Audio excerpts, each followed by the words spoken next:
여러분 반갑습니다. 오늘은 다니엘서 10장 6절까지 말씀을 읽고 이 말씀을 강해 시작하겠습니다. 가짜들이 빛을 내긴 내는데 그 번쩍하는 빛이 마치 그 불꽃놀이 빛같이 번쩍번쩍하면서 사라지는 그런 것은 성경을 잠시 한두 절 읽고서는 그걸 해석하면서 성경이라고 하는 그런 것이고, 진짜 성경은 시대와 기한과 모든 것을 초월해서 다 영원 전부터 이제까지 전부 연결해서 이해가 되고 그 뜻이 하나고, 이런 것이 이 성경의 바른 해석입니다. 그러니까 다시 이것을 인체로 표현을 하자면은 새 계명을 주신 예수님의 계명, 예수님의 명령은 새 계명을 우리에게 믿는 사람에게 명령을 하셨는데 그걸 계명이라고 그래요. 구약 시대에 모세가 명한 것은 옛 계명이라고 그러고, 예수님께서 우리에게, 예수 믿는 사람에게 명하신 그 말씀을 새 계명이라고 합니다. 그런데 그 새 계명이 인체로 표현하면 그 인체 중에 머리예요. 머리. 그럼 교회는 무엇이냐? 그 새 계명이 머리가 되고 교회는 몸통입니다. 몸통. 몸이다 이 말이에요. 그래서 몸은 목 부분에서 발가락 끝까지 전부 머리에서 내리는 명령을 수반합니다. 일테면 머리에서 발가락을 좀 움직여봐. 그럼 발가락 여러분 움직여보세요. 꼼지락꼼지락 이렇게 하면은 그건 머리의 명령을 받은 발가락이 그 명령을 받은 거예요. 받고 움직이는 거예요. 이것처럼 새 계명은 예수님의 머리니까 새 계명으로 명하신 그 명령을 교회는 수반한단 말이에요. 그 말을 듣고 그대로 실행한다는 얘기예요. 오른손을 들어 하면 오른손을 들어야 되는 거예요. 왼손을 들어 하면 왼손을 들고, 발가락 움직이면 발가락 움직이고, 배심을 넣어 그럼 배에다가 힘을 넣고, 이렇게 머리에서 명령하는 모든 명령이 몸 부분에서 말씀대로 명령대로 이행을 하는 거예요. 그래서 그것을 그 명령기관을 머리라고 하고, 그 명령을 수행하고 그대로 실행하는 것을 몸이라고 그래요. 그것이 예수님의 새 계명과 교회의 관계다, 그런 얘기입니다. 그러니까 그 내리는 명령을 받아서 행동하는 것이 교회다. 무엇이 교회냐? 새 계명의 명령을 받아서 그 행동으로 옮기는 것이 교회다. 머리에서 명령을 내리면 인체 중 어느 곳이든 전달되지 않는 곳이 없어요. 이것을 표현해서 마치 번갯빛같이 연결되어 언제 어디든지 번쩍번쩍 전달되는 그런 표현을 지금 말씀한 거다, 그런 얘기예요.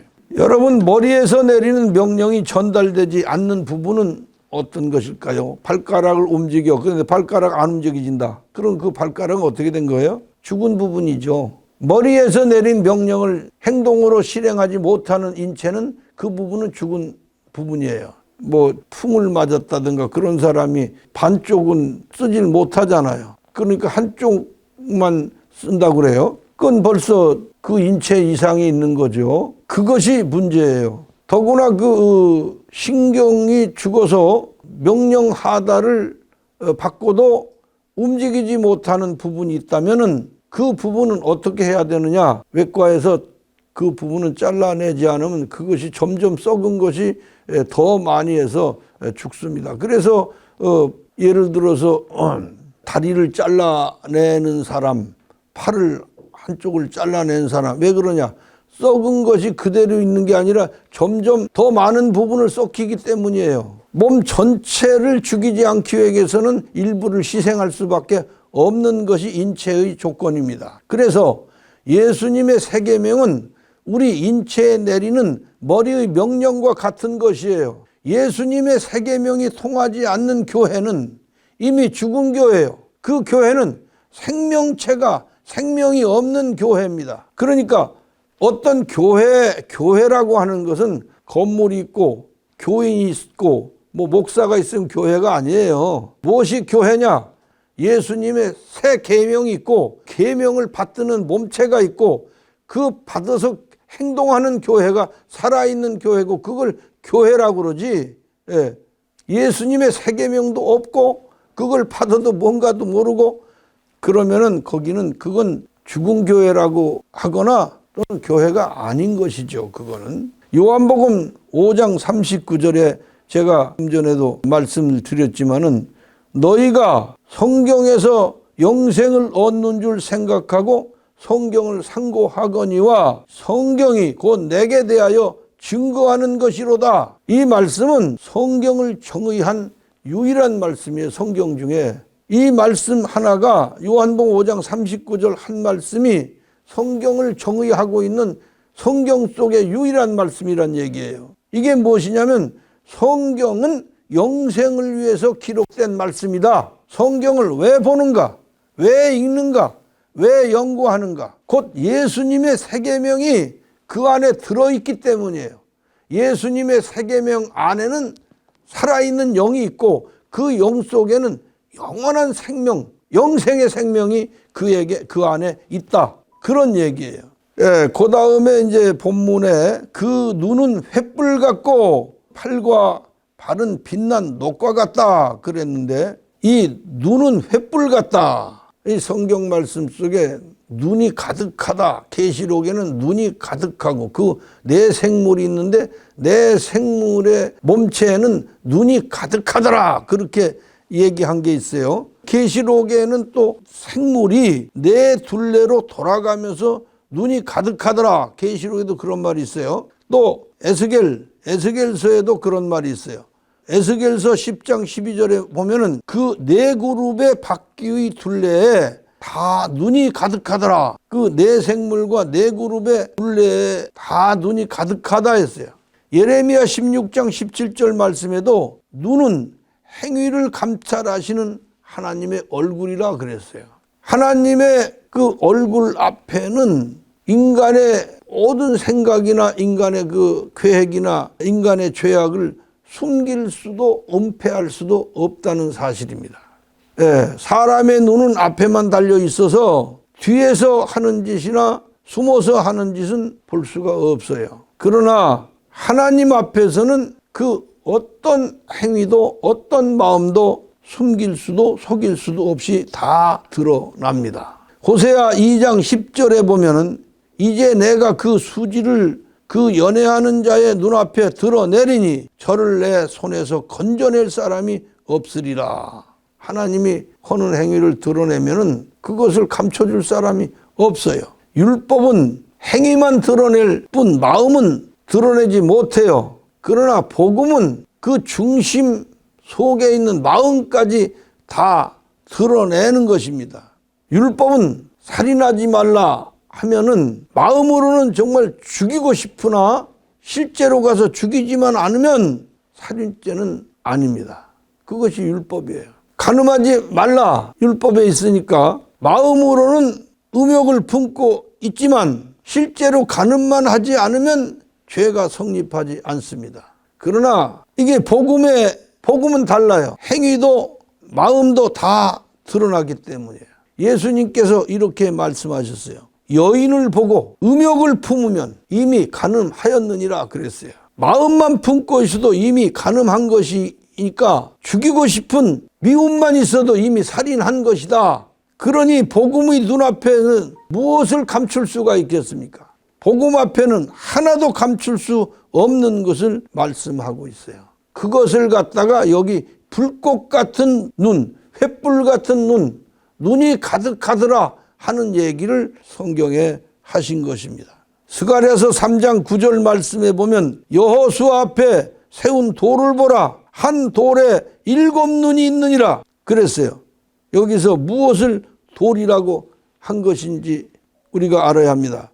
여호수아 앞에 세운 돌이 무엇이냐? 예수님의 말씀. 앞으로 예수님이 세상에 오셔서 그분이 명하시고 가르치신 그 말씀들을 갖다가 여기서 7눈이라고 한 거예요. 그 말씀들을 돌이라고 한 것이고, 그래서 예수님의 말씀을 돌 또는 반석 그렇게 말씀한 것입니다. 돌에 눈이 7개가 있다? 이것은 장차 예수님이 오셔서 말씀한 것을 사복음서로 기록할 우리들이 지금 마음에 품고 있는 마태복음, 마가복음, 누가복음, 요한복음의 그 말씀, 이런 성경 말씀, 복음의 말씀을 예언한 것이다. 그런 얘기입니다. 7눈이라고 하는 것은 성경 신약을 간추려서 얘기한 마태, 마가, 누가, 요한, 서신, 그 다음에 그 사도행전, 계시록, 이렇게 7개를 갖다가 7눈이라고 한 것이다. 그런 얘기예요. 마태복음 7장 5절 말씀에 외식하는 자여 먼저 네 눈 속에서 들보를 빼어라. 그 후에야 밝히 보고 형제의 눈 속에서 티를 빼리라. 여러분, 들보는 무엇이고 티는 무엇입니까? 하나님의 눈에 보이는 것은 들보다. 들보라고는 전체를 보는 거예요. 티라고 하는 것은 보이는, 사람의 눈으로 볼 수 있는 부분이고 사람이 볼 수 없는 부분까지 다 볼 수 있는 게 들보입니다. 빙산의 일각이다 하면 빙산의 일각이라는 건 사람의 눈으로는 물속에 있는 얼음은 안 보이지만은 물 바깥으로 나온 그 조그만 것만 보입니다. 그거 티예요. 그러나 그 물 속에는 어마어마한 그 들보가, 거기에 원 등치가 얼음 덩어리가 그 집채보다 크고 산보다도 더 큰 얼음 덩어리가 그 바다 속에 이렇게 있는 거, 그것을 우리가 일부 보는 것을 빙산의 일각이다 그렇게 말하는 거예요. 그것을 갖다가 표현해서 들보와 티로 이렇게 말한 거예요. 하나님은 모든 걸 다 물속엔 안 보이는, 사람이 안 보이는 볼 수 없는 부분까지 다 보고 계시지만 사람의 눈으로는 그 물 위에 나타난 그 보이는 부분만 겨우 볼 수가 있는 것이라, 그런 얘기예요. 계시록 19장 12절 말씀입니다. 그 눈이 불꽃 같고 그 머리에 많은 면류관이 있고 이랬어요. 불꽃 같은 눈이란 심령을 감찰하시는 세계명의 말씀, 곧 들보를 보시는 하나님의 눈, 그런 걸 말씀한 것이다. 그런 얘기입니다. 여기까지 하고 다음 시간으로 이어서 하겠습니다. 감사합니다.